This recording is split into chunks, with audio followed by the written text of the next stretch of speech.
Just say what we found today. Yeah, just let us get some of the stuff off.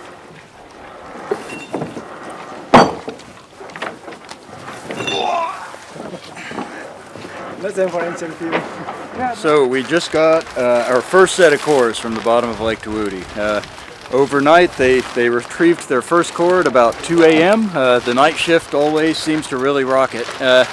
And they've been coring ever since. So we have a total of about 25 meters of core in the back of the truck here. Water depth. They seem to be encountering much more resistant sediment than we expected at that depth. So now they're experimenting with different kinds of tools. They began having real problems with the hydraulic piston core, the HPC, in obtaining more core.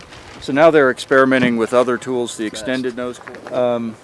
I think, based on what we were seeing in just some of the end pieces, that a lot of those resistant sediments are actually volcanic sediments, tephras, that are probably coming from North Sulawesi and are carried by the air into this lake. That's just a guess. We will know more in a couple hours when we begin to take those samples and look at them in the laboratory and analyze them a little bit. But so far things seem to be going well, and so you can see all the cores in here. Here's some examples. That one, for instance, is pretty blue.